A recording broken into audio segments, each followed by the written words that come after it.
There was once a girl who smiled for the camera long before she knew what fame really meant. Her name was Reggie, a bright-eyed teenager from a modest neighborhood, raised by a mother who believed that lights and lenses could change a family's destiny. Reggie grew up around movie sets, trailing her mother through dusty film lots where directors shouted orders and dreams were sold for a few thousand naira. She learned to cry on cue before she learned to drive. By 15, she was already a household name in the small but loud world of local cinema. She was charming, bold, and magnetic. Cameras loved her, and soon, so did millions. Social media became her second home, a place where followers watched her grow from an innocent girl into a woman, sometimes faster than she was ready for. But behind the glitter, there was noise.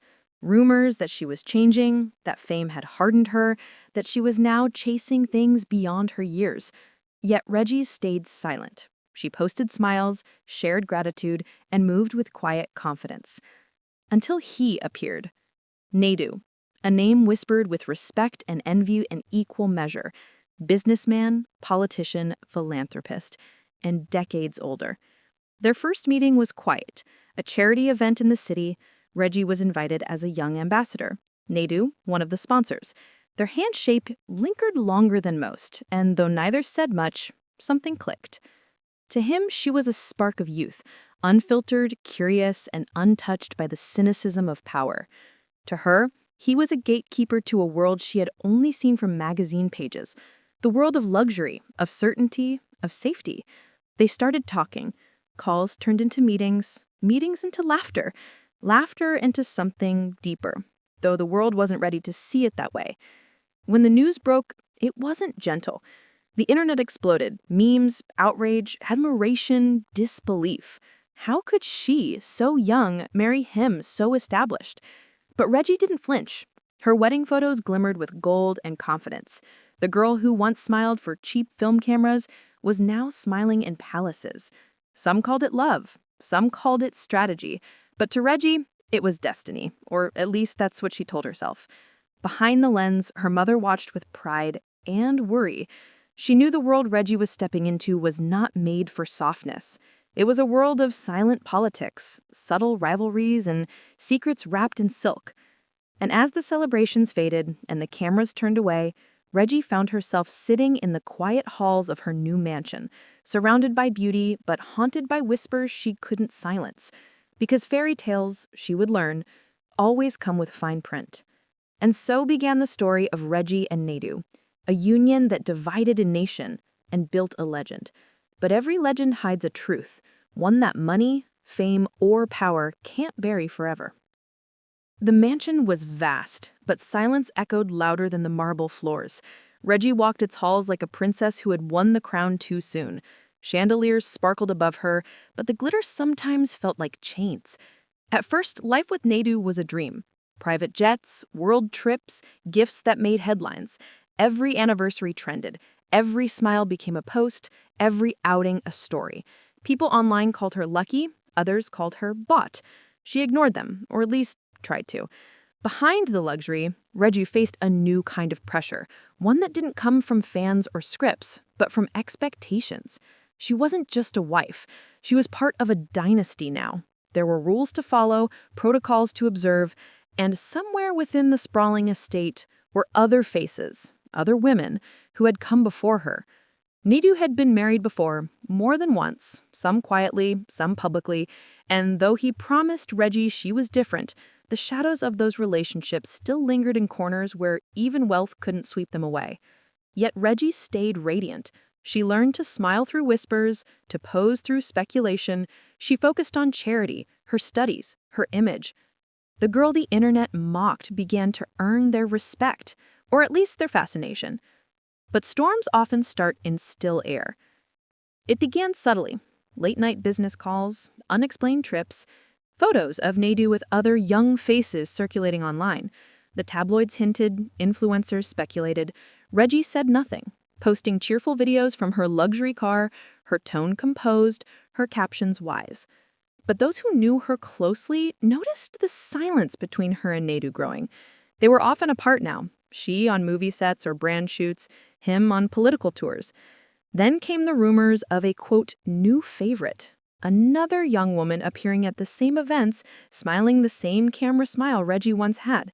Social media caught fire again, digging for clues, comparing dresses, analyzing glances. Reggie, calm on the outside, was cracking inside. The fairy tale was fading, replaced by a new role of the woman learning the politics of love and power. She was still loyal, still dignified, but she no longer seemed naive. One night, she returned home to an empty house. The lights glowed softly across the marble, and the silence mocked her. She walked past portraits of herself, the young bride, the smiling wife, the perfect woman, and realized how far she had drifted from the girl who just wanted to act. Fame can buy influence. Wealth can buy silence.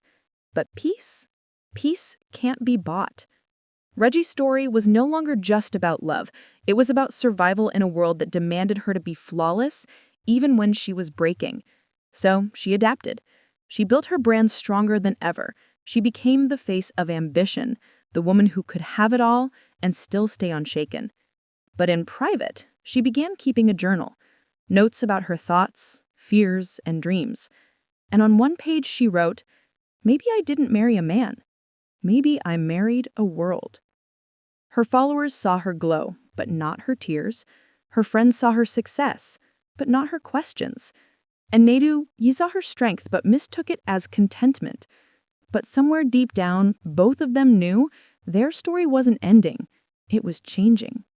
And change in their world was never peaceful, because the palace may have been beautiful, but outside its gates, the storm was gathering. The storm didn't come with thunder. It came quietly through whispers, screenshots, and blog headlines. What began as gossip soon became a full-blown media circus. Reggie's marriage, once celebrated as a symbol of wealth and destiny, was now entertainment from millions. Photos surfaced. Nedu, laughing beside a new woman, younger, glamorous, and hauntingly familiar in her mannerisms. Blogs called her the mirror image of Reggie. Comment sections turned into battlegrounds. Some defended Reggie as the first love, others mocked her as replaceable. She stayed silent again, but this silence wasn't calm. It was the kind that comes before something breaks. Inside the palace, tension turned thick enough to taste. Conversations became short, dinners became formal. And Reggie, once the glowing center of attention, now moved like a shadow through her own home. When cameras appeared, she smiled, perfectly. But behind the lenses, her eyes told another story. Her mother, once her fiercest supporter, urged her to stay strong, ignore them. But even she could sense her daughter fading under the weight of curated happiness. Then came the interview. A popular talk show host asked her a simple question. How do you handle sharing a man with the world? Reggie paused, smiled faintly, and said, "Some things aren't meant to be shared, but some destinies are too powerful to resist." The clip went viral. Half of the internet called her wise, the other half called her trapped. But Reggie didn't care anymore. For the first time, she realized that her life had stopped being hers the moment she said yes to Nedu. Nedu, meanwhile, remained calm, almost detached. He dismissed the rumors, called them political distractions. But behind his calm exterior was a man trying to control a story already slipping from his hands. The young woman in the photos wasn't the first scandal of his career, but this one was different. This one had cracked his empire's perfect image. As Reggie's fans rallied around her, calling her Queen of Grace, she began to transform that sympathy into power. She launched projects, women empowerment initiatives, media campaigns, and brand deals that made her more independent than ever before. But independence came with danger. Those who once admired her for being quiet now watched for signs of rebellion. Every quote she posted, every photo, every missing ring in a selfie became breaking news. Inside, Reggie began to dream again, but not of romance or revenge. She dreamed of control, of peace, of a life where her story wasn't always tied to someone else's name. Late one night, she sat by her window overlooking the city, her old city, its lights flickering like memories. She whispered to herself, "Maybe this storm is what I needed." The next morning, she returned to filming a new movie, her first in years. Ironically, she played a queen trapped in a golden cage. The lines felt too familiar, the tears too real. Even the director noticed, but dared not ask why. As the cameras rolled, the nation watched again. The same people who once mocked her were now inspired by her strength. The narrative was shifting. But so was Nedu's patience. Reports hinted at quiet conflicts, at warnings, at private arguments that echoed through the mansion's halls. The same love that once felt untouchable now lived behind closed doors, fragile, guarded, and uncertain. Whispers had become walls, walls that neither love nor money could break. And as the world speculated on her next move, Reggie began planning one herself.